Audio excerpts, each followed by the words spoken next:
안녕하세요. 다빈치 스쿨 온라인 과정 두 번째 편입니다. 지난 영상에서는 머신러닝의 기본 개념과 가정사항에 대해 다루어 보았습니다. 그리고 현업 비즈니스 담당자가 머신러닝 모델을 원활히 개발하려면 자동화 머신러닝 솔루션이 필요하다는 말씀도 드렸죠. 그렇다면 자동화 머신러닝 솔루션이라는 게 어떻게 구성되어 있으며 무엇을 자동으로 할 수 있는지 구체적인 예시를 통해 알아볼까요? 다빈치랩스는 두 가지 모듈로 솔루션이 나누어져 있는데요. 먼저 예측 모형을 개발하는 프레딕티브 어널리시스 모듈부터 보겠습니다.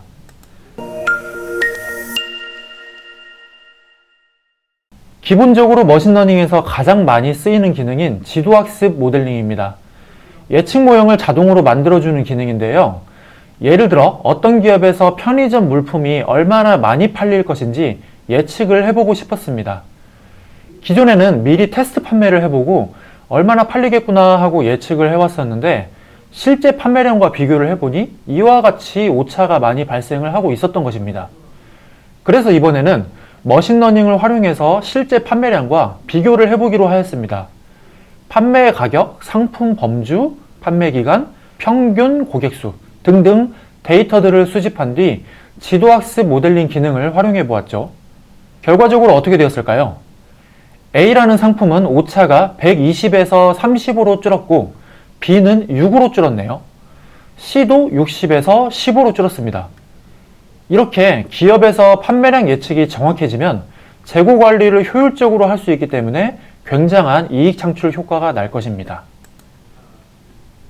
두 번째로는 룰을 생성해주는 모듈인데 유일하게 다빈치랩스만 제공하고 있는 특별한 모듈입니다.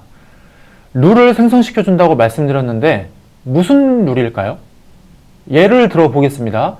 보험회사에서 보험계약을 이탈할 확률이 높은 고객들을 선별해서 그들에게 맞춤형 전략을 실행하려고 하였습니다. 기존의 보험에 가입하였다가 이탈하는 고객들을 묶어봐서 이탈할 확률이 높은 고객들은 어떠어떠한 특성이 있다라는 분석 결과를 내놓는 것이죠. 그랬더니 보험이 실효가 되는 고객들은 이런 특징이 있다고 결과가 나왔습니다. 최종 납입 방법은 이러이러하고 가입한 상품군은 이러한 것들이 있고 인출 실패 횟수가 월 평균 0.572 이상일 때 실효가 될 가능성이 높다는 것이죠. 해지 위험군의 특성도 이렇게 나왔습니다. 이렇게 특정한 고객들을 묶어주는 것을 머신러닝 용어로는 지도학습 클러스터링이라고 하고 다빈치랩스에서도 룰 제너레이션이라고 명칭하고 있습니다. 고객을 특성별로 묶어주는 룰을 생성해준다는 의미가 되겠죠. 주로 고객 세그먼팅에서 활용이 될 겁니다. 세 번째로는 타임 시리즈 어널리시스입니다. 한글로는 시계열 분석이죠. 아까 지도학습 모델링에서도 판매량을 예측해보고자 했었죠. 이처럼 우리가 예측하고 싶은 타깃이 있는데 그 타깃을 시간의 흐름에 따라 예측해보고 싶은 경우에 타임 시리즈 어널리시스를 이용하게 됩니다. 지금 보시는 그림처럼 식품의 출하량을 날짜별로 정확히 예측해보고 싶을 때 요일 정보, 계절 정보, 장소, 식품의 종류 등의 데이터를 집어넣고 분석 결과를 돌리면 오른쪽 그래프처럼 예측된 출하량이 그려집니다. 기본적인 지도학습 모델링에서 예측된 타겟 값은 시간이라는 변수와 상관없는 값입니다. 반면에 타임 시리즈 어널리시스에서는 시간이라는 변수가 고려된다는 중요한 차이가 있습니다. 그래서 더욱 고도화된 기술이라고 할 수 있겠죠. 네 번째로는 비지도학습 클러스터링이 있습니다. 앞에서 지도학습 클러스터링은 예를 들어서 고객들을 특성별로 묶어주는 거라고 했었죠. 보험 계약에 이탈할 확률이 높은 애들을 묶어줘서 어떤 특징이 있는지 알려줘. 이게 지도학습 클러스터링이었습니다. 클러스터링에는 지도학습뿐만이 아니라 비지도학습도 있습니다. 비지도학습 클러스터링은 타겟 값이 높거나 낮은 애들을 별도로 묶어주는 것과는 달리 타겟을 지정하지 않습니다. 그럼 어떻게 묶어보라는 얘기일까요? 그냥 알아서 묶어보라는 겁니다. 컴퓨터가 알아서 묶어주되 뭔가 특이한 애들을 발견할 수 있으면 찾아보라는 식인 거죠. 예를 들어서 금융고객 데이터를 보유한 기업에서 비지도학습 클러스터링을 실행하면 컴퓨터가 고객의 거래 정보를 탐색하면서 알아서 묶어주기 시작합니다. 그런데 보통 부정사기 행위를 일으키는 고객은 기존 고객과는 좀 다른 행동 패턴을 보이거든요.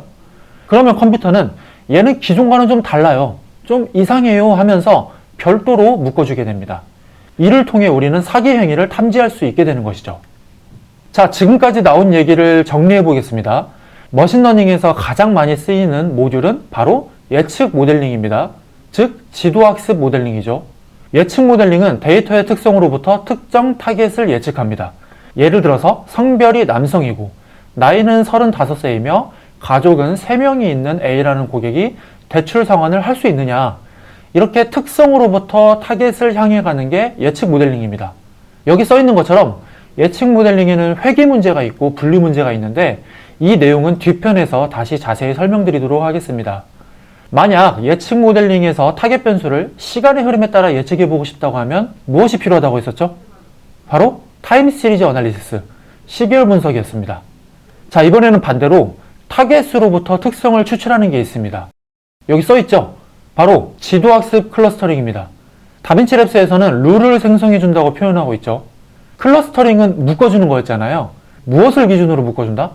바로 타겟 값이 특별히 높거나 낮은 샘플들을 묶어주는 것이죠. 예를 들어 대출 상환율이 높은 고객은 과연 어떤 특성을 가지고 있는지 알아보기 위해서 지도학습 클러스터링을 실행하면 결과가 이렇게 나옵니다. 대출 상환율이 90%인 고객들을 묶어줬더니 1,500명이 나왔는데 성별은 여성이고 나이는 34살에서 42살이고 연봉은 4천만 원에서 5천만 원 사이였습니다. 이런 거죠. 마지막으로 클러스터링에는 지도학습뿐만이 아니라 비지도학습도 있다고 하였습니다. 지도학습 클러스터링은 타겟 값이 높거나 낮은 그룹을 묶어준다고 했었고, 비지도학습 클러스터링은 컴퓨터에게 일단 알아서 묶어보라는 거죠. 그러면 컴퓨터는 데이터의 특성을 알아서 분석한 뒤 3개 그룹으로 묶을 수도 있고 4개 그룹으로 묶을 수도 있는 거죠. 이러한 비지도학습 클러스터링은 사기 탐지 모형을 만들 때 활용된다고도 설명드렸습니다. 자, 이렇게 해서 다빈치랩스의 4가지 모듈의 예시에 대해 설명을 드렸습니다. 다음 영상에서는 이와 더불어서 의사결정을 최적화할 수 있는 모듈도 소개해드리도록 하겠습니다. 감사합니다.